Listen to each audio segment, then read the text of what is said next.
Okay, so I want to go ahead and do another video here where we're going to go from a z-score and return a p-value. So I've already got my Excel sheet open and it's got some stuff that isn't going to help us here, but what we want to do is take these p-values and see if we can get a z-score associated with them. Okay, so the first thing I'm going to put in here, I'm going to say, well, I need a P of 18.4%. So I'm immediately going to convert that 18.41% to a decimal. So it's important to convert that to a decimal. Now, the way we take a decimal and a probability and convert it to a C is also going to be a norm dot. And this one's going to be norm dot inverse. And I'm going to go ahead and use the standard normal, the z-score right away. And I'm going to grab that probability.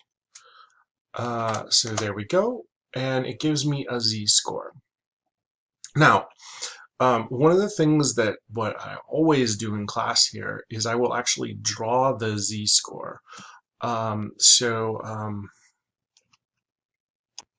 Okay, so I cheated and turned off my video while I created this because I didn't want to make the video too long here, but rest assured you can do this in Excel. And you can make a shape like this. This is the normal distribution of the z, and I did do it just using norm.s.dist.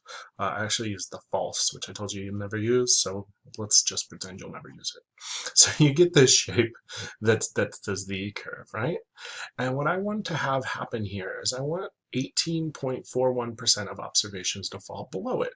So I look back on my previous sheet here and I say, does that make sense? About z equals -1, does that make sense that 18.41% would be falling below it?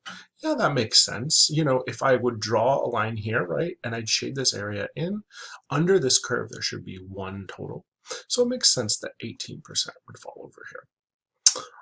Okay, so I think this is the value. Again, I'm going to copy. I'm doing that with my keyboard, and I'm going to paste. Now, for the second one, I'm going to do it exactly the same way. I'm going to put the answer in here. The answer is 0.3561. And I'm going to cheat. I really like this functionality that just drag down. And I get this z-score. And this says that it should be about -0.5, right? But now when I look at this and I say, well, okay, so I'm supposed to be here, right? I want 35% observations falling above it. When I look at that, I go, no, no, no, no. More than half are falling above it because 0 marks the half point. So what did I do wrong here? Well, what I need to consider is that this function that I keep using, this norm, where did it go? Norm.s.inverse is only giving me the left-hand tail. It's only giving me this tail. On this one, I want the values falling above it, so I want the right-hand tail. So we could do a couple of things here. One of the things I could do is I could do 1 minus that value.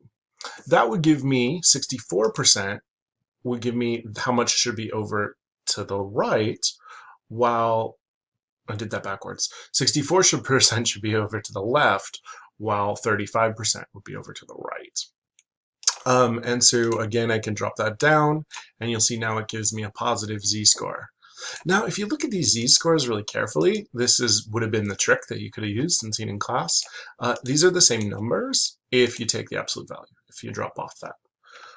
So I'm copying, I'm pasting, and like I always do in class when we play Stump the Chump, I show you guys that I got them right. There we go, I got them right. So one of the things to keep in mind is what the shape of this is. Remember, if you get a negative z, you're going to be over here, less than a half with probability. You're always going to get that tail, though.